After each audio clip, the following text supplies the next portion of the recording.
Bueno, vamos a hacer una pequeña clase, una videoclase muy informal, pero que tiene una información muy importante, muy esclarecedora para aquellos Javerín que quieren profundizar en el tema de la justicia divina, o sea, la Sedaká. ¿Realmente en qué consiste?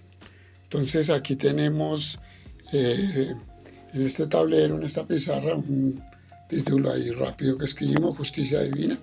Es el carácter justo de nuestro Abacadosh. Hice un pequeño gráfico donde vemos en la esfera superior el nombre de Yahu, nuestro Abacadosh. Más abajo vemos un círculo en la parte izquierda con una G que es de Geburá. Estamos representando ahí la Sefirá de Geburá. En la parte derecha tenemos la Sefirá en un pequeño círculo de Gesed. Entonces, tanto Gesed como Geburá son las dos columnas, son las Sefirot con las que Yahu, nuestro Abacadosh, trabaja y aplica la Sedaká divina al hombre. Entonces es muy importante entender eso. Otro concepto muy importante que vemos es que aunque está en la parte izquierda el Tikkun sobre Geburá, porque Tikkun también es corrección, y el Gilgul lo vemos a la parte derecha. No es que el uno dependa, por lo menos el Gilgul de Gesed y el Tikkun de Geburá, no, simplemente es que esas dos leyes universales y divinas, como son el Tikkun y el Gilgul, son las que se aplican directamente por voluntad de nuestro Abacadosh al hombre. Ahí lo tenemos dibujado. Entonces esto es como para darnos una idea visual de lo que vamos a explicar. Entonces decimos que Dios es justo, que nuestro Abacadosh es un Dios de justicia y que a lo largo de la Torá, desde el Génesis hasta el Apocalipsis, vemos el carácter justo de Dios.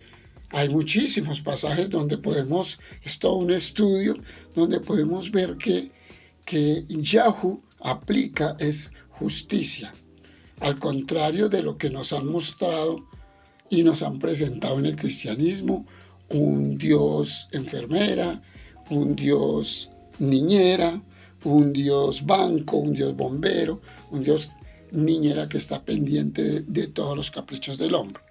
Yo ya lo había explicado en la videollamada que intentamos hacer. Este video es para ustedes, estimados Javerín, que se han interesado por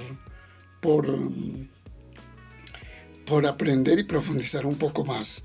No lo voy a compartir a todo el grupo, pues porque las cosas se deben de merecer. Entonces, los que se interesaron, entonces asimismo estamos explicando esto el día de hoy. Entonces, como vemos, ¿qué es Gesed? Gesed es la Sefirá de la bondad, del amor. Entonces lo vemos plasmado en aquellas personas que por sus actos, por lo que sembraron, así como dice Yeshua HaMashiach, que con la vara que midieres seréis medido. Esa es una afirmación tanto de Gesed como de Geburá. Porque si nosotros en nuestros actos hacemos cometemos hechos propios de Geburá, o sea, de rigor, por ejemplo, infligir mal a nuestros semejantes, a nuestros hermanos, incluso a los animales, estar haciendo mal a todo momento, entonces se nos va a activar en nuestra vida la Sefirá de Geburá. Que Geburá quiere decir rigor, juicio. Ahora, vemos también al lado derecho la Sefirá de Gesed. Gesed es la bondad, es el amor. Entonces, cuando nosotros en nuestra vida estamos acometiendo obras constantemente de amor, de bondad, de servicio, de altruismo, pues recibiremos también lo mismo. Acuérdese que en la Torá, cuando hablo de la Torá es todo el cuerpo de las Escrituras, no solamente los 5 libros del Pentateuco, sino que la Torá es todo el cuerpo. Torá es instrucción, no son 5 libros. Torá en hebreo quiere decir instrucción. Entonces el Nuevo Testamento y otros libros que nos proporcionan instrucción y conocimiento, esos libros pues son parte de la Torá.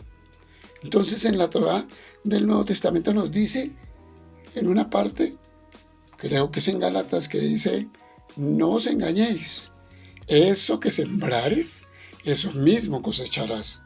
Es otra afirmación muy clara de que nosotros somos los que sembramos y asimismo eso es lo que vamos a cosechar.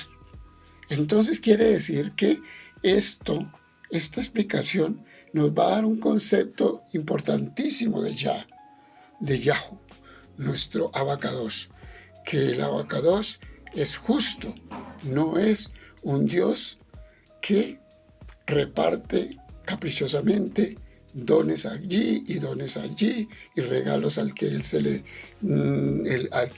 viene en gana. No es así. Él no es un Dios caprichoso, sino justo. ¿Y cómo aplica la justicia? Pues volvemos a repetir, por medio de activando Geburá o Gesed de acuerdo a nuestros actos. Ahora, sí se aplican, pero de manera como a través de otras leyes que las tenemos aquí, es el Tikkun, hermanada, unida con el Gilgul.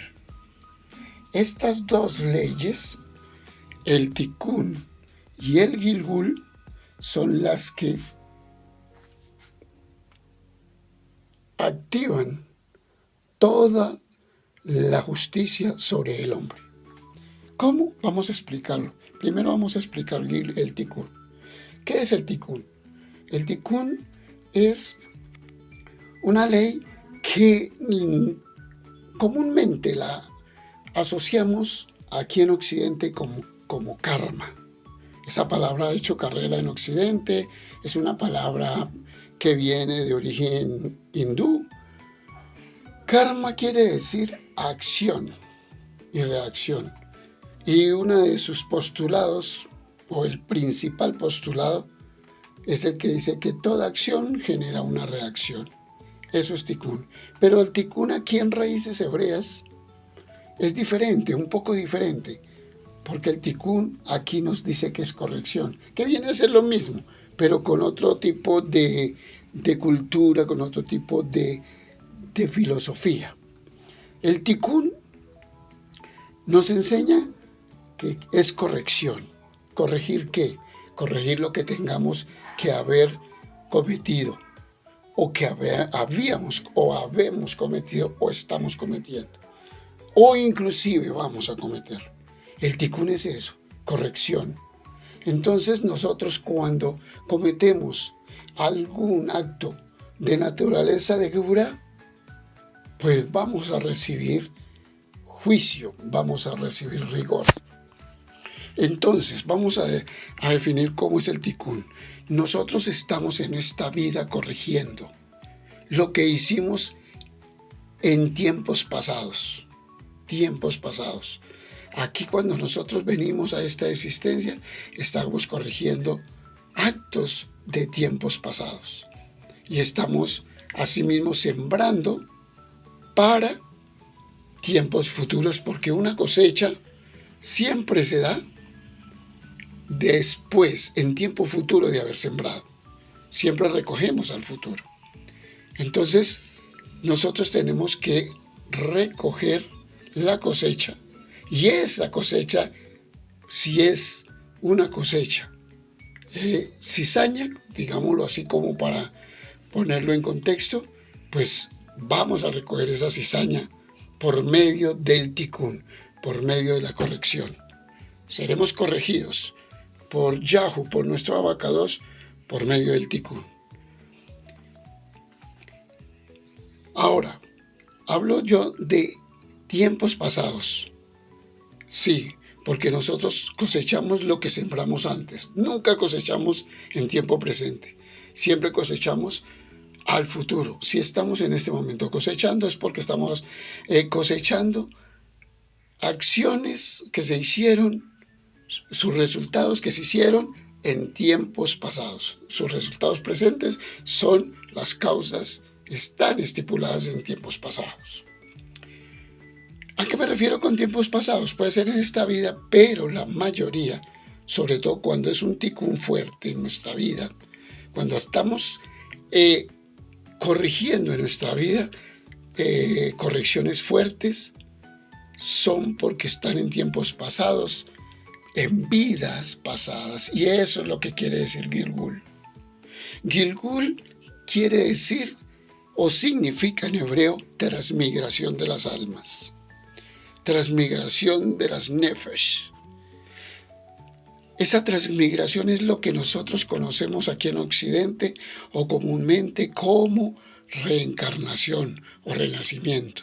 Que muchos hermanos en raíces hebreas no conocen eso, porque la mayoría de raíces hebreas que uno ve, sobre todo por internet o las nuevas que abren, son prácticamente congregaciones cristianas disfrazadas de raíces hebreas. No estudian esto, no les enseñan esto. Y esto realmente es lo que nosotros estamos viendo. Unas raíces hebreas auténticas, enraizadas con Kabbalah mesiánica. Entonces, hermanos, esto es lo que les estoy enseñando en el día de hoy. ¿Qué es el Gilgul? Vuelve pájaro, porque no más el Gilgul. Se puede hacer todo un estudio, todo un curso que Dios mediante lo podemos hacer cuando hay una comunidad un poquito más fortalecida. Somos conscientes que hasta ahora estamos empezando, pero con buenos conocimientos, con buenas bases. Una fundamentación torática fuerte, que eso es lo que a mí me interesa. Hacer una comunidad de Efraín de conocimiento torático mesiánico auténtico, fuerte, poderoso. Entonces el Gilgul básicamente es la reencarnación. ¿Cómo trabajan estas dos leyes? Vamos a poner unos ejemplos. El hombre en su trasegar, pensar que tiene una sola vida es un concepto muy limitado. En una sola vida, nosotros no podemos pensar que en una sola vida o nos salvamos o nos condenamos. Esos son dogmas sacados de tradiciones y doctrinas humanas. Nosotros aquí vamos a despejar un poquito esos dogmas, esas doctrinas, con un poquito de conocimiento. Entonces, ¿qué hace el hombre? Vamos a poner ejemplos que son los que más nos van a contextualizar. Vamos a poner un ejemplo de un niño genio. Un niño el cual a sus 5 años ya compone música clásica. Ese niño es un genio. Sus padres son orgullosos por él. También vamos a mirar otro niño que de pronto nace en familias de cuna de oro. Esos niños que lo tienen todo en la vida. Vamos a poner esos dos ejemplos. Mientras vamos a ver que otros niños en otro hogar nacen en cuna pobre, es decir, como dicen, en cuna de paja, con una cantidad de carencias físicas y económicas. Puede nacer enfermo, que se conoce. Nosotros vemos a diario en las noticias o en nuestro mismo ambiente, en nuestra misma sociedad o círculo donde nosotros vivimos, nos damos cuenta de niños que sufren enfermedades, carencias económicas, hambre, etc. Pensar que nacieron así en esas familias y en esas circunstancias porque es voluntad de Dios, es indilgarle a Dios, indilgarle a nuestro Abacadosh la maldad. Porque Dios es justo. ¿Por qué darle a un niño riquezas que nace en cuna de oro y tiene todas las facilidades económicas y una crianza totalmente ideal en términos físicos, o un niño que tiene talentos y que, como lo he visto, hay niños que son prodigios, genios en matemáticas, en biología, en ciencias, etcétera, en una cantidad, en música, en arte. ¿Por qué? Porque un niño nace con condiciones y otros no. Niños que nacen con cáncer, con idiotas, con problemas que nosotros ni nos imaginamos. Y sus padres, los padres de los hijos afortunados, entre comillas, dicen, es que Dios es bueno conmigo. Dios me bendijo. Soy un elegido porque mis hijos, me dio unos hijos totalmente sanos, me dio unos hijos genio, me dio unos hijos prodigio, con los cuales se siente orgulloso y tienen una vanidad rampante. Pero ¿qué dicen los padres, por ejemplo, de los hijos que son desfavorecidos en cuanto a esa supuesta voluntad divina? ¿Por qué a mí me dio un hijo así? ¿Qué hice yo, Dios mío, para que me diera un hijo así? ¿Por qué me castigaste con un hijo que nació idiota? La palabra idiota se utiliza aquí de manera como lo utilizan los médicos, no con un sentido peyorativo. Niños especiales también les dicen. Vamos a utilizar esa palabra. O un niño que nace enfermo con cáncer o con tumores. Niños que toda la vida van a sufrir. No, es que es voluntad de Dios. Esa es la explicación que nosotros a la cual nos acogemos. Ante la ignorancia, ante la falta de una respuesta coherente, lógica. Entonces, vamos a explicar qué puede pasar. Son ejemplos a nivel general, pero que son muy reales. Allí en la Biblia, en la Torá, el Señor puso unas parábolas y enseñó con parábolas, por ejemplo, la parábola de los talentos, que dice que al que le dio 5 talentos y los trabajó, produjo otros 5 talentos. A otro le dio 2 y produjo 2 talentos. Y al que le dio 1, enterró, guardó por allá ese talento y no lo puso a producir. ¿Y qué dice la parábola? Que el amo le dijo, al que le produjo 5, le dio otros 5. Al que le produjo 2 talentos más, se los dio.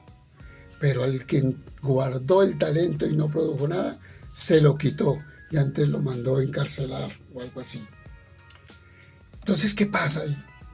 Nos está enseñando que esos talentos, vamos a llevarlos al ejemplo de un niño que en toda su vida nace con ese talento, es porque en vidas anteriores, por ejemplo, un niño prodigio en la música, en vidas anteriores se ha esforzado por tener ese talento, se ha esforzado por aprender música. Vamos a poner el ejemplo de un niño músico. Ese niño creció y sigue estudiando y toda su vida se esfuerza por aprender y ser un maestro en música. Cuando ese niño parte de esta tierra, se lleva esos talentos. La esencia de ese talento se lo lleva incorporado en su alma. No se pierde, porque si se perdiera, estaríamos también ante un mundo injusto. Porque el Señor mismo dice que nada de lo que nos dan a nosotros es regalado. Nada es donado. Todo lo merecemos. No os engañéis, dice la Torá. Eso que sembrares, eso cosecharás. Pero si se la pasó toda la vida sembrando, o sea, cultivando el esfuerzo de ser un buen músico, ¿cuándo va a cosechar? Pues ahí es donde entra el Gilgul, la ley de transmigración de las almas. Él tiene que volver. Y van a ser posiblemente en una familia donde se le den todas las circunstancias para poder seguir desarrollando ese talento. Y si ya fue un maestro en vidas pasadas, es el mismo genio que viene a esta vida. Ahora vamos a ver por la parte tanto del Gilgul con el Tikkun, a un niño que nace en medio de familias. Vamos a poner un ejemplo, un niño que nace enfermo y en una familia pobre. Puede ser que ese niño nace en una vida anterior, estuvo practicando el rigor, estuvo activando Geburá. Todas sus, o la mayoría de sus actos fueron criminales, fueron de odio, fueron de maldad. Pues esa persona cuando muere tiene que llegar y rectificar en esta vida, en la presente de esa persona. Y tiene que venir y rectificar. Y si no rectifica en esta, en otra va a ser peor. Hasta que al fin su alma, por medio del dolor, entre más y más fuerte, recapacite que ese no es el camino.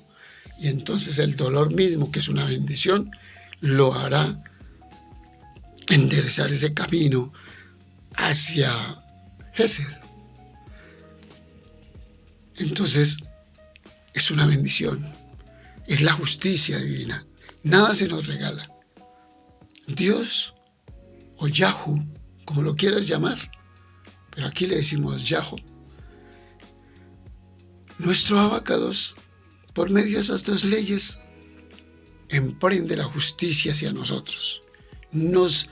Su justicia, su sedacá divina, desciende desde su esfera, el Ein Sof, por medio de esas dos Sefirot y sus dos leyes que acompañan esa Sefirot, el Gilgul y el Tikkun. Se hace realidad y palpable la justicia en nosotros. Espero que la idea quede clara. Yo sé que esto no es una clase técnica, ni mucho menos, pero se puede complementar con las perlas que hemos leído. Entonces, mis queridos Javerín, esto es lo importante que debemos conocer. ¿Qué preguntas salen? Cualquier cantidad. ¿Qué temas ya más minúsculos, pero más técnicos, los podemos seguir estudiando de acuerdo al interés que pongamos, mis queridos Javerín? Entonces, este pequeño video espero que sea de gran edificación para ustedes. Si a ustedes les parece nuevo, si creen que el Gilgul, sobre todo el Gilgul, que muchas personas tienen problemas con aceptarlo, yo les digo que en un estudio más profundo podemos ver que toráticamente lo explica totalmente. O sea, el Gilgul está explicado no solamente desde la Kabbalah, sino ahí en la Torah. Simplemente es que ya teniendo el concepto, leemos unos pasajes bíblicos, unos pasajes de la Torah, con ese concepto en mente, desde ese punto de vista y esa perspectiva, vamos a darnos cuenta y ahí sí nos van a aclarar las cosas. Pasajes que hemos pasado, los hemos leído y hemos pasado derecho, sin prestarle mucha atención, ahí se nos van a aclarar y decimos, claro, por eso es que dice esto. Por ejemplo, una Javerín preguntaba acerca del Gilgul y yo le estaba explicando. Entonces, por ejemplo, parábola de los talentos, Yeshua HaMashiach dice, es que al que tiene, se le dará más de lo que tiene. Eso es misericordia, que pertenece a Gesed. Al que tiene, se le dará más de lo que tiene. Por eso también se combina eso que acaba de decir Yeshua HaMashiach y que acabamos de citar. Se combina con otro pasaje del Evangelio donde él dice que al que tiene se le dará más de lo que tiene. Pero también dice que al que no tiene se le quitará hasta lo poco que cree que tiene. Geburá. Y todo eso se puede explicar con el Evangelio en la mano, con la Torá en nuestras manos, lo podemos explicar de una manera más profunda. Entonces, mi querido Javerín, basta con este pequeño video informal que hacemos acá. Espero cualquier pregunta que ustedes tengan, responderla lo más pronto posible. La pueden hacer en el grupo de WhatsApp, y desearles que les quede lo más claro posible. Yo sé que de aquí para arriba salen muchas preguntas. Es todo un curso. Si ustedes quieren, podemos hacerlo con unos hermanitos, con una comunidad, sea pequeña, pero hacer un curso ya más profundo de lo que significa la justicia divina. Dios los bendiga. Shalom Alejem.